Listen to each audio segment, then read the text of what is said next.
I was sitting at my desk in the 911 dispatch center staring at the photo of Brittany I kept beside my monitor. 3 months until our wedding, 7 years together. I thought I knew her better than anyone in this world.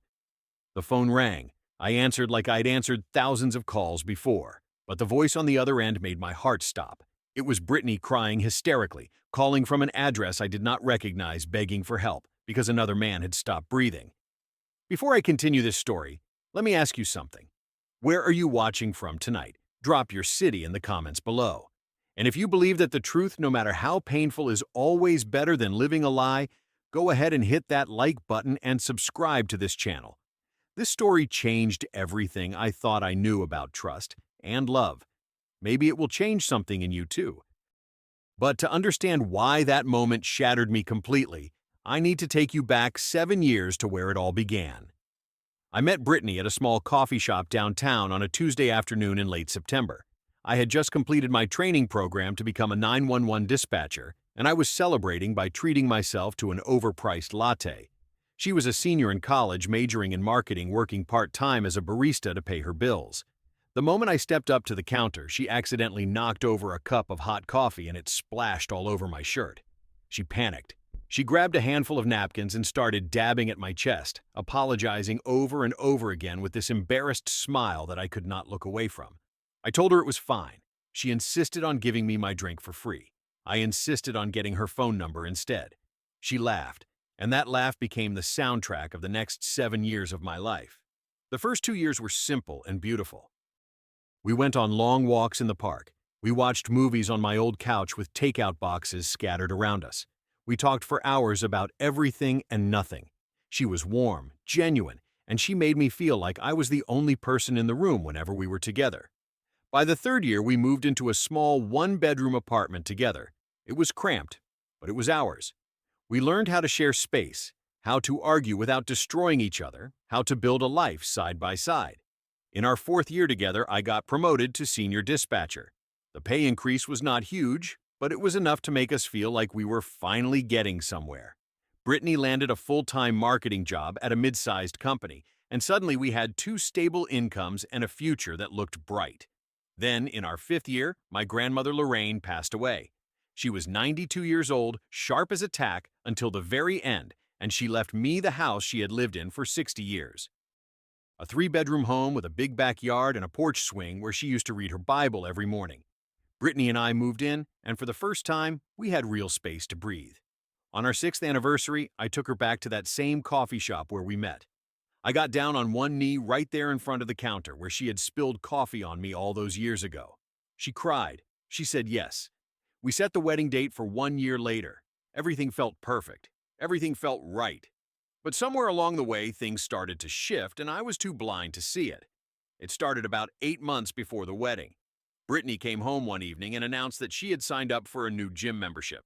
Not just any gym, but one of those high-end fitness centers that cost $150 a month. I raised my eyebrows at the price, but she explained that she wanted to get in the best shape of her life for our wedding day. I understood. I supported her. I told her I was proud of her for taking care of herself. At first, she went 3 times a week, then 4, then 5. Each session lasted 2, sometimes 3 hours. I started to wonder what kind of workout could possibly take that long, but I told myself I was being paranoid. She was just dedicated. She wanted to look beautiful in her wedding dress. Who was I to question that? Then there was the phone. Brittany had never been secretive about her phone before. We knew each other's passwords. We sometimes borrowed each other's devices without a second thought. But suddenly her phone became something she guarded like a state secret. She changed her password without telling me. When I asked, she said her company required better security protocols. She started keeping her phone face down on every surface. She took it into the bathroom with her every single time. One evening, I saw a notification flash on her screen, a red heart emoji from a contact saved with just initials. When I asked about it, she laughed and said it was a group chat with her female coworkers. They were always joking around like that, she said. I believed her. I wanted to believe her. The late nights at work started around the same time. Brittany began having more and more evening meetings, team dinners, client events. They always seemed to fall on the nights when I was working the overnight shift at the dispatch center. I did not think much of it at first. Our schedules had always been complicated. But one night, my coworker Marcus mentioned something that planted a seed of doubt I could not shake. He said his brother had seen Brittany's car parked near the hospital the night before, around 11 p.m. I told him she was probably at the gym nearby. Marcus just shrugged and said nothing more. But I saw something in his eyes, something that looked like pity. The distance in our bedroom was the hardest thing to ignore. We used to be close, physically and emotionally, but over those months, Brittany started going to bed early or staying up late working on her laptop. Every time I reached for her, there was an excuse. She was tired, she had a headache, she had an early meeting. It had been 3 months since we had been intimate, and I started wondering if something was wrong with me. Was I not attractive anymore? Was I not enough? I pushed those thoughts away. I told myself that wedding planning was stressful. I told myself that she was overwhelmed with work and fitness goals and a million other things. I told myself that the woman I loved for 7 years would never betray me. I chose to trust her. And sometimes that trust is the sharpest knife of all. 3 weeks before everything fell apart, I received an email that stopped me cold. It was a confirmation from a boutique hotel about 20 miles outside of town. The message thanked the guest for their recent stay and expressed hope that they would return soon. The charge on our shared credit card was $280. The date of the stay was a night when Brittany told me she had a company team building retreat. My hands were trembling as I picked up the phone and called the hotel. I asked them to confirm the reservation details. The front desk clerk told me the room was booked under Brittany's name. 2 guests had checked in. 2 guests. I thanked her and hung up. My chest felt like someone had poured concrete into it. I wanted to call Brittany immediately. I wanted to scream at her demand answers, hear her explain this away like she explained everything else. But something held me back. My years of working as a 911 dispatcher had taught me one crucial lesson. Never act on incomplete information. Gather the facts, stay calm, then respond. I was not ready to confront her. Not yet. I needed to know more. A few days later, Marcus pulled me aside during a break. He looked uncomfortable, shifting his weight from one foot to the other, like he did not want to say what he was about to say. He told me his brother had seen Brittany again, this time inside the gym. She was with one of the personal trainers there, a guy named Tyler. They were not just working out together. They were holding hands, hugging. His brother saw Tyler kiss her on the cheek when she left. Marcus said he debated whether to tell me for a week, but he decided I deserved to know. I thanked him. I kept my face completely neutral. But inside, I was already falling apart. I decided I needed to see it for myself. I called in sick for one of my shifts and drove to the gym that evening. I parked in the back lot where I could see the entrance without being noticed. I waited. At 9 o'clock, Brittany walked out the front door. She was not alone. There was a man with her, tall and muscular with a military-style haircut. Tyler. They did not get into separate cars. They walked to a black pickup truck together, and she climbed into the passenger seat like she had done it 100 times before. I followed them. I kept my distance 3 or 4 car lengths back, just like they teach you in the movies. The truck drove for about 15 minutes until it pulled into the driveway of a townhouse in a quiet suburban neighborhood. They went inside together. A few minutes later, the light in an upstairs bedroom turned on. I sat in my car for 2 hours watching that window. I did not cry. I did not scream. I just felt empty, like someone had reached inside me and scooped out everything that made me human. When she came home that night at 2 in the morning, I pretended to be asleep on the couch. She leaned down and kissed my forehead. She whispered that she loved me.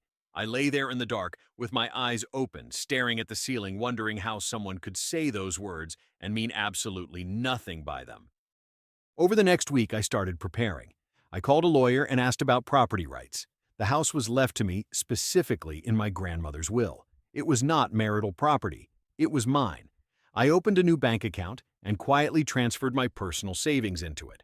I gathered every piece of evidence I could find. The hotel receipt, screenshots of the phone bill showing calls to an unknown number at odd hours, photos of the townhouse and the license plate of Tyler's truck. I documented everything. Brittany, meanwhile, continued living in her fantasy world. She went to wedding dress fittings. She debated flower arrangements. She talked excitedly about the honeymoon she was planning. Every night she told me she loved me. Every night I looked into her eyes and saw a stranger. I did not know how or when the end would come. I just knew it was coming, and I was ready. The call came at 2:47 in the morning on a Saturday night. I was sitting at my station headset on, staring at the flickering screens in front of me. It had been a quiet shift so far. A few noise complaints, a minor car accident with no injuries, the usual overnight calm. My photo of Brittany was still on my desk, right where it had always been. That morning before I left for work, she had kissed me goodbye and told me she was going to an overnight workshop for her company. I knew exactly where she was really going, but I said nothing. I just kissed her back and told her to have a good time. When the phone rang, I answered with my standard greeting. 911. What is your emergency? The voice that came through my headset made every muscle in my body freeze. It was Brittany. I would recognize her voice anywhere, even distorted by panic and tears. She was screaming, sobbing, barely able to form words. Please, she cried. Please help me. He is not breathing. Oh God, he just collapsed. Please send someone. I forced myself to stay calm. I kept my voice steady and professional, the same tone I used for every caller in crisis. I asked her to tell me her location. She gave me the address. It was the townhouse, Tyler's townhouse, the same address I had driven to and watched from my car just weeks before. I asked her what happened. She said they were together and suddenly he grabbed his chest and fell to the floor. I asked her who the person was and what her relationship to him was. There was a pause, a long, terrible pause, and then she said it. He is my lover. Please, you have to help him. He is my lover. My lover. Those two words echoed in my skull like gunshots. I looked at the photo on my desk. Brittany smiling at me on the day I proposed. Brittany wearing the ring I spent 2 months of my salary on. Brittany, the woman I was supposed to marry in 3 months, was on the phone with me crying over another man. I did not let my voice crack. I did not let her hear anything but calm professionalism. I walked her through CPR instructions. I asked about his symptoms, his medical history, how long he had been unresponsive. I dispatched an ambulance to the address. The entire call lasted 12 minutes. 12 minutes of listening to the woman I loved beg for help to save the man she had been sleeping with behind my back. And the whole time she had no idea it was me on the other end of the line. She was too hysterical to recognize my voice. Or maybe she had already forgotten what I sounded like. When the call ended, I sat motionless for what felt like an eternity. Marcus looked over at me from his station. He asked if I was okay. He said I looked like I had seen a ghost. I told him I needed some air and walked out into the hallway. I leaned against the wall and focused on breathing. In and out. In and out. I thought about 7 years. I thought about the engagement ring. I thought about the wedding invitations that had already been sent out. I thought about how she had kissed me that very morning and told me she loved me before driving off to spend the night with someone else. Something shifted inside me in that hallway. The pain was still there, crushing and heavy. But underneath it, there was something else. Clarity.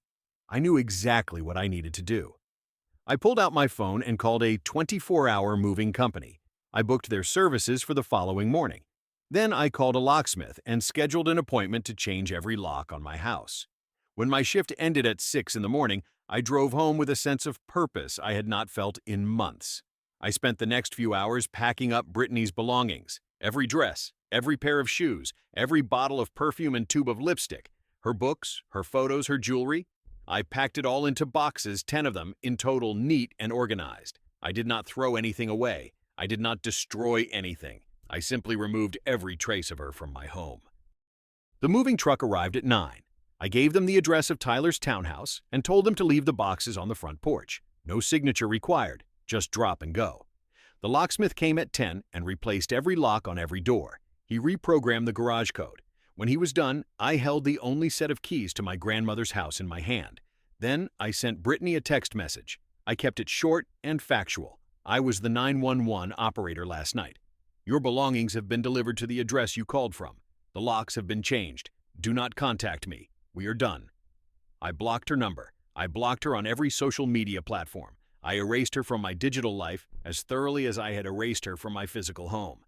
There was one more call I needed to make. I dialed Brittany's mother, a woman who had always been kind to me. I told her as calmly as I could that the wedding was canceled. I told her why. She was silent for a long moment, then she apologized. She said she had no idea her daughter could do something like this. I thanked her for the years of kindness she had shown me and wished her well. Then I hung up. That afternoon, I sat alone in my living room. The house felt emptier than it ever had before. But strangely, I felt lighter.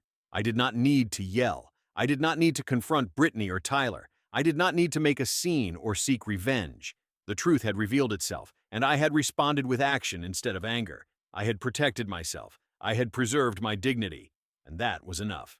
The first week after that night was brutal. I took time off from work and barely left my bed. I did not eat regular meals. I did not sleep at normal hours. I just existed, floating in a haze of disbelief and pain. Brittany tried everything to reach me. She sent emails begging me to talk. She called from different phone numbers. She sent friends to knock on my door. I ignored all of it. I had nothing to say to her. The hardest part was not losing Brittany herself. It was losing the version of her I thought I knew. I mourned the woman who spilled coffee on me 7 years ago. I mourned the partner who held my hand at my grandmother's funeral. I mourned the future I had imagined with someone who it turned out never really existed. I kept asking myself whether I had been blind or whether she had simply been that good at pretending. I never found an answer. Marcus came over one evening without asking. He showed up at my door with a case of beer and a pizza. He did not say much. He just sat next to me on the couch, and we watched football together in silence. Sometimes presence is more powerful than words. Having him there reminded me that I was not completely alone. As the weeks passed, I started to put myself back together. I returned to work and threw myself into my job. I started going to the gym, a different one on the other side of town. I taught myself how to cook new recipes, things I had never tried before. I repainted the bedroom in a color I actually liked. I bought new sheets, new towels, new candles. I reclaimed every inch of that house as mine and mine alone. By the second month, I had established new routines. I went hiking every weekend, sometimes with Marcus, sometimes by myself. There was something healing about being in nature, surrounded by trees and silence, and nothing but my own thoughts. I started reading books about psychology and relationships, trying to understand what had happened to me and how to move forward. I began keeping a journal, not to dwell on the past, but to process it and let it go. In the third month, I signed up to volunteer at a homeless shelter downtown. I served meals and sorted donations and talked to people who had lost far more than I had. It gave me perspective. My pain was real and valid, but it was not the end of the world. There were people rebuilding their lives from far deeper holes than the one I was climbing out of. Around that time, a letter arrived in my mailbox, handwritten with Brittany's return address. I recognized her handwriting immediately. She had written 3 pages explaining herself. She said Tyler was a mistake. She said she had been confused, overwhelmed by wedding stress, scared of commitment. She said she never stopped loving me. She begged me to give her another chance. I read the letter once from beginning to end. Then I folded it up, walked to the kitchen, and dropped it in the trash. I did not feel angry. I did not feel sad. I just felt nothing for her anymore, and that nothing was the most freeing feeling I had experienced in months. A full year has passed since that night. I am still single, but I am not lonely. I have friends who care about me. I have work that gives me purpose. I have a home that belongs to me, filled with memories of my grandmother, instead of ghosts of a relationship built on lies. I have learned to enjoy my own company, to find peace in solitude, to love myself before expecting anyone else to love me. I do not hate Brittany. Hate takes too much energy, and I refuse to give her any more of mine. I do not hate Tyler either. He was just a character in a story that was never really about him. The only person whose choices I can control are my own, and I choose to move forward without bitterness weighing me down. If there is one thing this experience taught me, it is this: you cannot control whether someone is honest with you, but you can control how you respond when you discover the truth. I could have screamed. I could have made a scene. I could have tried to destroy both of them, but instead I chose to walk away with my head held high. I chose to protect my peace. I chose myself. That night when Brittany called 911 screaming about her lover, she had no idea I was the operator on the line. I dispatched an ambulance for him. Then I dispatched a moving truck for her, and in doing so, I dispatched myself into a new chapter of my life, a chapter where I am free. So, let me ask you this. Have you ever had a moment where you discovered someone was not who you thought they were? How did you handle it? Did you fight, or did you walk away? I want to hear your stories in the comments below. And if this video resonated with you, please hit the like button and share it with someone who might need to hear this message today. Subscribe to this channel if you want more stories about life, love, and learning to move on. Thank you for watching. Thank you for listening, and thank you for being part of this community. I hope you never have to answer a call like the one I answered that night. But if you do, I hope you find the strength to choose yourself. Take care of your heart. It is the only one you have got.